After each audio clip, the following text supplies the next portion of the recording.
and how everything in the political world has changed in a year. All right, so here we are in sunny California. Think back to a year ago. You were a billionaire who was dabbling in politics, a flash in the pan. There was this woman who was supposed to be coronated, and now everything is backwards. This woman who was supposed to be coronated is fighting Bernie Sanders and in a tie, dead heat here in California. How'd you do it? Well, it's been an interesting journey. I mean, it started in June 16th of last year, and it's just been a succession of, we've had so many victories. You know, we had 17 people totally running, and it's been an amazing period of time. I guess a lot of people say that. I'm not the only one, but I fought a good fight, and I beat a lot of people that are good people, and now I have one left. It'll probably be crooked Hillary. She's crooked as you get. And it'll probably be her, and we're going to see what happens. And I think it was in August of 2015 when you were on my show, Justice, and we talked about the RNC, and you demanded that they treat you fairly. Was the whole issue about the third-party run thing, wasn't that part of the treat me fairly issue? Well, it was, but, you know, we're going to see what happens. I don't think there'll be a third party, or certainly not a credible third party. Right now you have the Libertarians. I don't see that. I know the people, and I don't see that as being much of a threat. You have... but have they treated you fairly? If yes, the RNC has treated me fairly. They don't really control. If some wacko, like, you know, these characters that are trying to put on... Bill Wells. Well, I'm not even talking about them. I'm talking about a couple of other guys, that, you know, fringe. Oh. They want to put on somebody. Well, I won't even mention the name. You want to give them as little publicity as possible. But I don't think that'll have much of an impact. So you feel the RNC has treated you fairly? I do. I think Reince has been very good. I think that, you know, it's not easy. Don't forget, he was looking at 18, and actually it was probably at the highest point, 18 people. And they were governors and they were senators. Not everybody agrees with everything I'm doing. I want the wall. I want certain things to happen. A lot of people agree with me. You know, the interesting thing, Jeanine, is that I've gotten right now more votes than anybody in the history of the Republican Party. So I went through the process. We did well in Iowa, and then after that it was just a succession of victories with New Hampshire and South Carolina, everywhere. But the big story is everybody's come aboard. I mean, if you look at people that were absolutely horrible in terms of what they said, they're now aboard. How do you feel about that? I mean, do you trust people who were just horrible to you? Well, politicians can pivot much more easily than, let's say, a person like me can pivot. You know, they pivot. I mean, they can say horrible things, and then 2 weeks later... But how does a person like you react? like Rick Perry's a good guy. He's always been a good guy. But he was very nasty during the election, and then he got out, and then he endorsed me. I didn't speak to him. He endorsed me, and he said the nicest things. He said that Donald Trump is maybe the smartest person ever to run for the office. Without That's a nice statement. Without. That was a long way from what he was before. And I'll tell you what, I fully understand what he's doing and what he did, and I like him a lot. And other people have likewise. You know, they said this was a very heated battle. There are those that say, you would know better maybe than most, but there are those that say it was the most vicious battle for the nomination that any party has ever seen. Over the years, so I don't know. But Donald, over the years, you've kind of dabbled in the idea of, you know, running for president. Is it what you thought it would be? It's more vicious. It's there's more lying and deception than ever. I never thought there'd be this kind of lying. But the lying and deception, the smiling, and then the knife in the back. And I deal with tougher people because the business world at the top they're tougher. But in a certain way, they're more honorable. The deceit and the disgusting media, because the media is very dishonest. Not all of it, of course, but so much of it is dishonest. The Washington Post is very, very dishonest. Well, and I want to get to that, but you know, you have been the most accessible candidate in history in terms of the press, and yet you believe that many of them are not treating you fairly. Are you now going to limit your accessibility? No. Look, I will say this. There are some that are really bad. Washington Post is really dishonest, really, really dishonest. Why are they so much against you? Because they think that I, frankly, you want to know the truth, is the person that bought it has a big stake in Amazon, and Amazon's not paying taxes, and I've said openly that they should be paying taxes, and they're also destroying the retail industry throughout the country. I don't care about that, other than it's not a good thing to happen to our country, and I've said it. And they're going to be a monopoly. You look at the department stores, what's happening to them. They're going down the drain because Amazon is becoming a monopoly. And they know, and he bought that as a as a tool, a tool for himself, like a lobbyist. But the Washington Post has 22 reporters on me.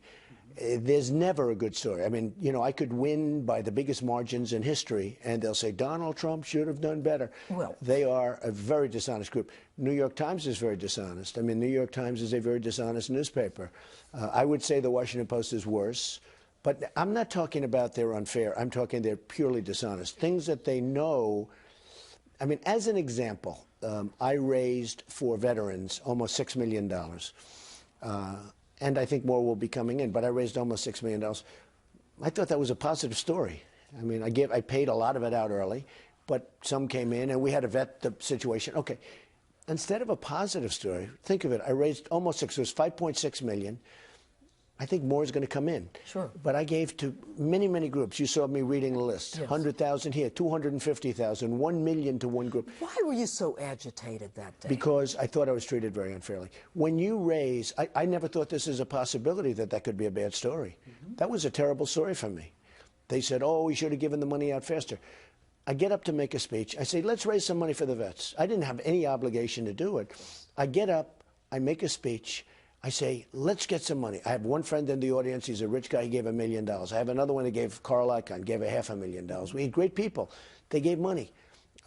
Ike Perlmutter gave money. But in the end, you won, Donald. No. You think it's a bad story. But I get treated unfairly. Now, I think, here's the good news. I have a speaker that gets, you know, I can fight back a little bit, okay? It's very tough to fight the press when it's very dishonest, but I have a speaker that I can fight back. I think the people, I have had so many letters from the vets and calls to my office and emails and everything you can imagine, tweets. I mean, the tweeting has become a big thing.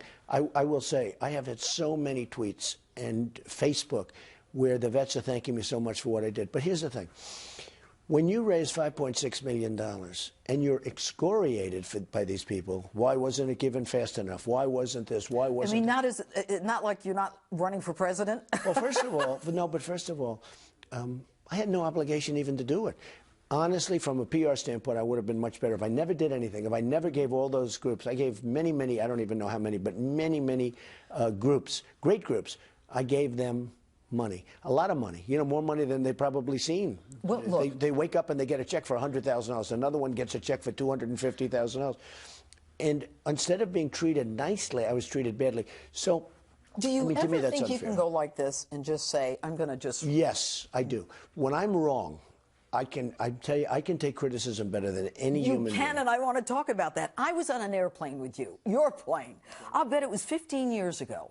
And you were sitting next to me, and you were reading, I think it was a New York Times magazine. I have a vivid recollection, and I had already read it. It was a story about you. And I was in politics at the time, and I'm sitting there, and I'm just kind of watching you. There wasn't a grimace. Your brow didn't move. It didn't change your temperament. How'd you get so tough? Well, it's not a question of tough. When I am wrong and they write about it, I can take that better than anybody. I agree with them. I have no problem. But when they write falsely, they write so many false things, and you understand that because I know you did the political thing, and I know you even went against Hillary for a period of time. Yeah, a few weeks. She's a major liar. They talk about foreign policy that Donald Trump wants Japan to get nukes immediately. I don't want that. I want Japan to pay us because we're protecting them. And if they don't pay us, you have to be prepared to walk. And if you walk, they're going to arm. Now, how they're going to arm, that's going to be up to them. But I never say Japan should nuke. But it's so false. But what Hillary is saying about you is that you're a loose cannon. The world order is going to change. You're a fraud. You're a scam. Is she picking up your way of handling and campaigning? Yeah, she's trying to. And tweeting? She's trying to pick it up. But look, Hillary is incompetent. You know that by just look at a past record. Look at Libya. Look at what happened with Benghazi. Look at what happened with so many different things that she's done. Everything she's done. It's been a loss. So why do people support her? It's almost out of habit, if you ask me. It's almost out of habit. It's like, why do you keep eating popcorn when it doesn't taste good? Okay? It's like a habit. Boom, boom. and the same thing with her. She's a habit. Okay. And you know what? It's time now. I think people are fed up with the Hillarys of the world. I think they're fed up with Obama, who is one of the worst presidents ever. I think they're fed up when they look at the Iran deal, when they look at the fact that China is just ripping us off in trade, ripping us, Mexico ripping us, or taking all of our companies. And they call you a racist because you want to make America first. Okay, New York Times, quote, "The rise of Donald Trump tracks growing debate on global fascism." And Washington Post, that you just talked about, op-ed, "This is how fascism comes to America." Where's that coming from? I don't get it, but it's a vicious group of people. It's on the left of where I am, and I'm sure where you are. But it's a vicious group of people. And frankly, I have to say, the one thing, they stick together. The Republican conservatives do not stick together. You have a guy like Bill Kristol, who's a total lightweight, but he's out there trying to find an independent candidate. You know, he's out there trying to find an independent candidate. Can't find anybody. What does that tell you about how desperate the establishment is? They're desperate. The Republicans do not stick together the way the Democrats do, and I give them credit for that. I give them credit for that. You look, I mean, even Bernie and Hillary, they're running, but it's a much friendlier battle, certainly, than we had as battles. You know, he doesn't want to talk as much about the emails, although now he's starting to talk about it. She's got a real problem. Look, that's a criminal problem that she's got. She's got a real problem. So, you know, she can talk all she wants, but if the administration is honest, there's no way she can run. Well, look at Petraeus. I mean, he had to pay the price, but okay, for doing much less. It's been said that you are in a movement that people are speaking through you. How is it that a blue blood New York Ivy Leaguer with a silver tongue, it captures the loyalty, the imagination of the working class? Well, it's been an amazing process, and I understand it. I understood it a long time ago, and people are talking about it. They're saying, here's this guy who lives on Fifth Avenue, and he's really rich, and he, you know. But when I was a young guy, my father built houses in Brooklyn and Queens, and I would go to those building sites, and I'd work with the men. In that case, it was always men. I mean, today it's men and women. You hired but I went, and I was one of the first people to do that, to hire women. And I got no credit for it, but these are, you know, minor details. What are you going to do? But I was literally in the construction industry. I was literally the first. Okay. So I would work with these people, and I would get along with them great. I loved them. They were tough. They'd fight at lunchtime. I mean, they'd have fist fights over something. But I got along with them great. And for some reason, I mean, I honestly like them much better than the rich people. It's very interesting. And the rich people know it. Why? I don't know. I think they're more real. There's less phoniness.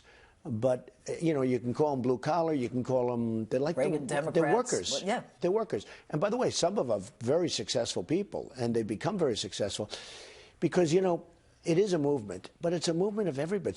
What is the movement? It's a movement of people that are tired of seeing stupid decisions made in our country that are destroying our country, where our companies are leaving, our jobs, our people are being fired, where people haven't had a pay. When you talk about blue collar, they haven't had a pay increase in 18 years, an effective pay increase in 18 years.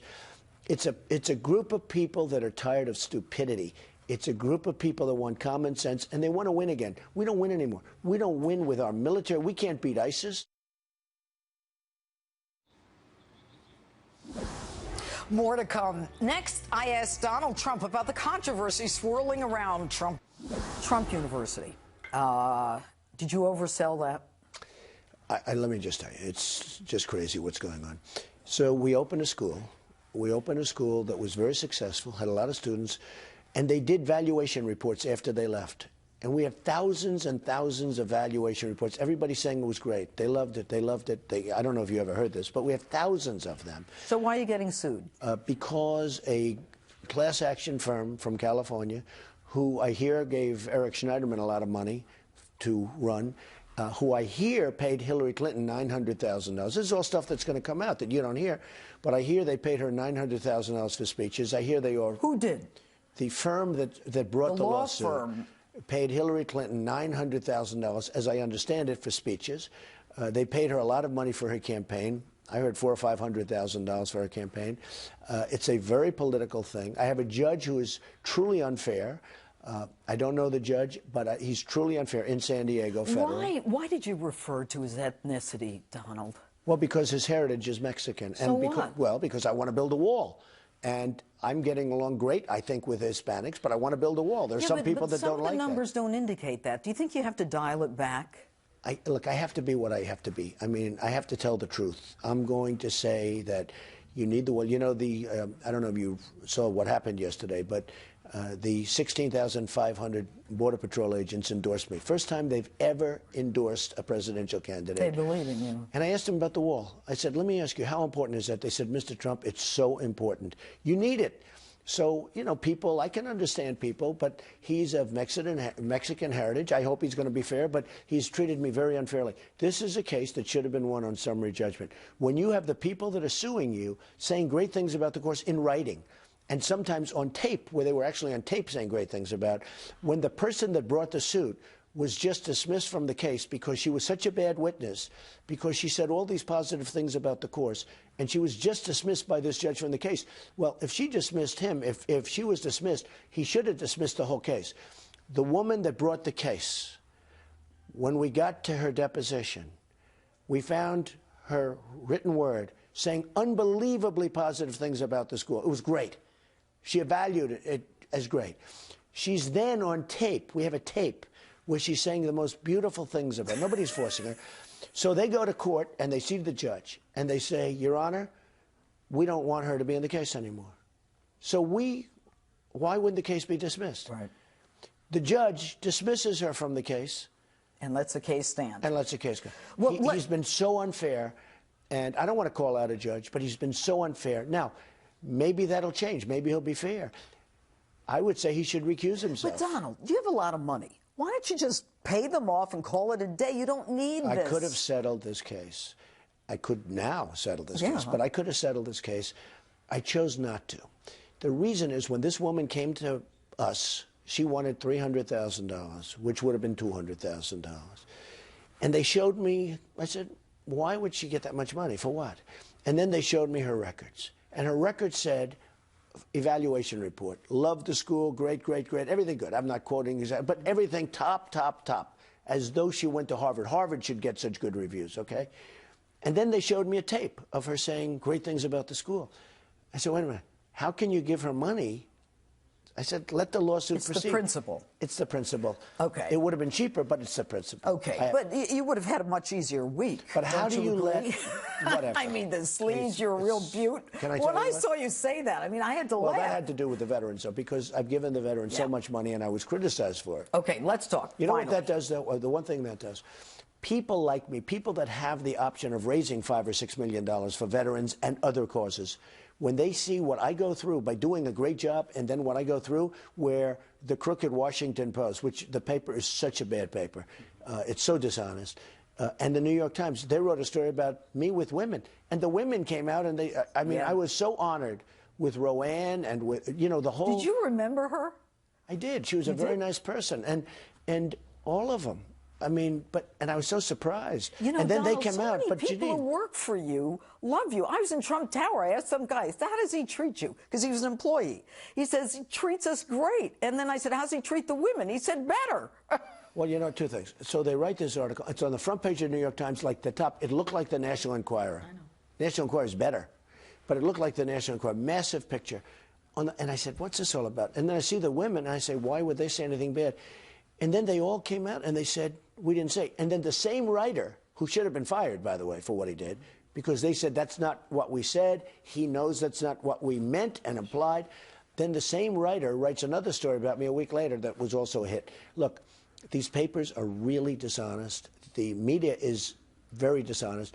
And I'll tell you, when I find a good journalist, a really fair journalist, I cherish that person because that's a really important profession. I have such respect for a good journalist, but there are very few of them. Why is it that you've got the President of the United States who is coming out and basically saying all these horrible things about you? I've never seen that in history. I mean, this early on, where the guy is coming out and trashing you. Why? Well, he's coming out. He's actually trying not to use my name because he's not supposed to. You know, he ought to really focus on his job because he's doing a lousy job as president. And what he should do is focus on his job and find out why are we losing so many jobs. You know, the number 5% is a total phony number. It's really 20% or close to 20% unemployment. That's just a phony number to make the politicians look good. It's if you look for a job, Jeanine, and you don't find it, and you give up, and you go home, and you go to sleep. You're still unemployed, but you're not a statistic. You're not a statistic, right. okay? Or It's a total phony number. And when I get 25 and 30,000 people to my rallies, they're not there just because I'm going to have strong borders and because I'm going to have a strong military. It certainly helps. But they're there because the economy is horrible for them and because these people literally haven't had a pay increase in decades. What kind of pay increase should they get? They should get good pay. Look, we need jobs in this country. When you see Carrier leaving for Mexico, when you see Ford building massive plants all over Mexico, when you see the PGA Tour take out of Miami to Mexico, they took their championship, their World Golf Championship, and they took it to Mexico, which is unsafe, by the way. I mean, you know, they had a tournament in Mexico. People were being mugged and robbed, and all sorts of things were happening. I can't imagine the players are going to be thrilled. But I mean, from my standpoint, I don't care. What I care is they took it from Miami. The people of Miami are incensed. They took it from Miami and they moved it to Mexico City, which has one of the highest crime rates in the world. No doubt. It's going to be very interesting to see how those players feel. Let's talk about the most recent Quinnipiac poll. Your unfavorables around 50, her unfavorables about 50. Who has a better chance of flipping the haters? Do you have a better chance of flipping the Hillary haters to your side, or does she get a better chance of flipping your haters? I think I do, because people know that she's incompetent. People know that she can't do the job. They know one thing about me. I'm very competent. I can do the job. Look, I borrowed $1 million, and it's worth now $10 billion. And I filed all of my documents. I filed with the federal elections, the biggest filing they've ever had. And it talks about this great company that I've built. I built a great company, very little debt, tremendous assets, tremendous. Can you make America great again? I can totally make America great again, and that's why I'm doing it. I mean, it's lovely to be with you, but I'd rather be with you without all the cameras. I mean, to be honest with you, it's doing this isn't fun. Doing campaigning isn't fun, although I think maybe I'm having as good a time as anyone's ever had. But still, it's a lot of work. I'm going from here. I'm going to make a major speech. I have 25,000 people. Everywhere you go, there's 25,000, 30,000 By the way, that's the other thing. We have the biggest crowds by far. If you listen, like the other night, I had a crowd of 11,000. Bernie had 3,000 at a different location. They said Bernie Sanders had this massive crowd. With me, it was Donald Trump spoke tonight. Yeah. You know? Let me ask you about Bernie. You're a New Yorker, in your face, you know, tough guy. Why won't you debate Bernie? Well, I was asked the question by Jimmy, and we had a lot of fun. And I said, let the networks put up some money. Mm-hmm. And I said, like, maybe women's health issues, okay? Okay, I did it for the vets. Let's do something for women's health issues. And number one, the networks did not come through. They want to keep the money for themselves. They would make so much money. That would get such ratings. And I would actually love to debate him. The problem is he's number two. And to debate number two when you have number one doesn't really make a lot of sense. What do you say to those people who say the reason you're not debating Bernie is because you don't want to, you know, have a fight off and in the hopes of getting his followers who will never vote for Hillary? Well, the other thing is I don't really want to hit Bernie too hard because I think a lot of Bernie's people are going to come to me. See, Bernie and I are very different, but we're very similar in one thing. It's called trade. He understands what no other Democrat really understands or will say, that the United States is getting ripped off big league on trade. He understands that. I give him credit for that. Now, the difference is I can do something about it. I'll make great trade deals. He can't do that. He wouldn't know where to begin. But that's a big factor. Bernie and I agree on one thing big. The United States is being ripped off on trade. And I'm not looking to hit Bernie too hard because I would like to get his followers. I would, you know. Now, I don't know who she's going to pick. I mean, she may pick Bernie. She may pick Pocahontas from, you know, the phony Native American. Let's talk about the name calling. Yeah, well, it's fine. I mean, look, okay. She's, you know, you have more Indian blood than she has, okay? And I don't have any. Okay, well, that's more than Do she you? has. I have none, but I have more than her, okay? Yeah. No, she did that. That's like a fraud. She yeah, said when she was at Harvard. She said, so no, I have high it. cheekbones. So she got into Harvard or one of these schools. Yeah, it was a Harvard thing. And, you know, she said she was a minority.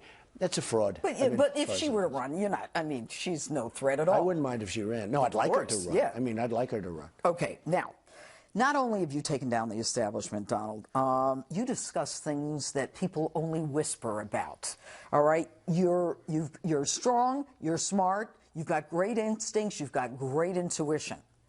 What do you say to those people who say that as it relates to foreign policy, that you will just make a decision and not have a cabinet that includes people who don't agree with you? Well, you've known me for a long time. That's not the way you act. I have a lot of people. Ultimately, I'll make the decision, but I'll have a lot of good people.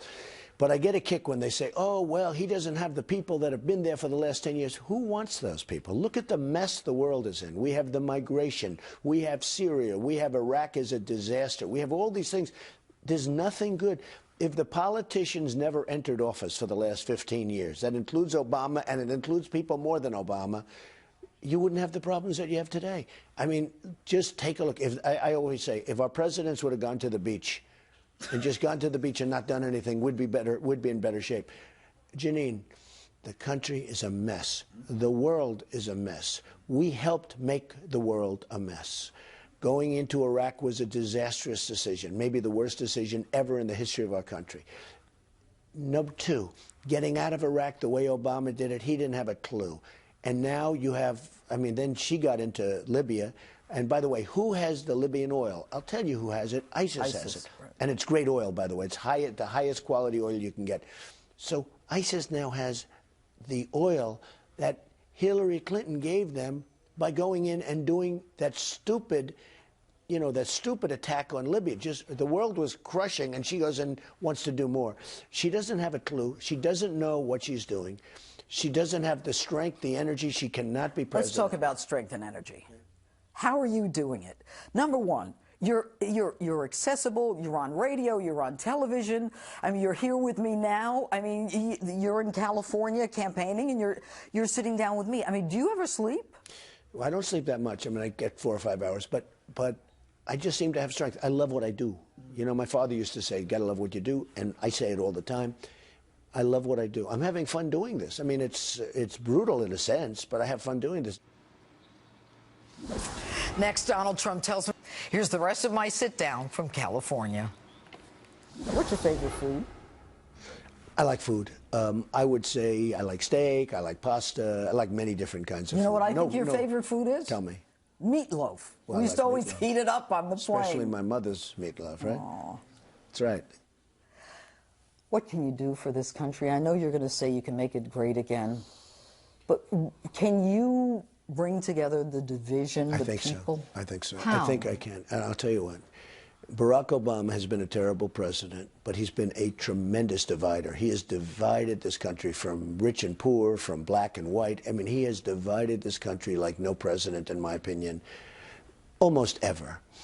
And number one, we need a cheerleader. I always thought one thing with him. I said, he's unqualified to be president, and Hillary's unqualified. She's unqualified because she has very bad judgment. Hillary has horrible judgment. And Bernie Sanders said that about her. But Obama, I thought, was going to be a great cheerleader, and he turned out to be a very bad cheerleader. The one thing I thought he could do is bring people together, and it turned out to be just the opposite. I will bring people together. Thank you, Donald Thank Trump. you. Thank you. We'll be right back.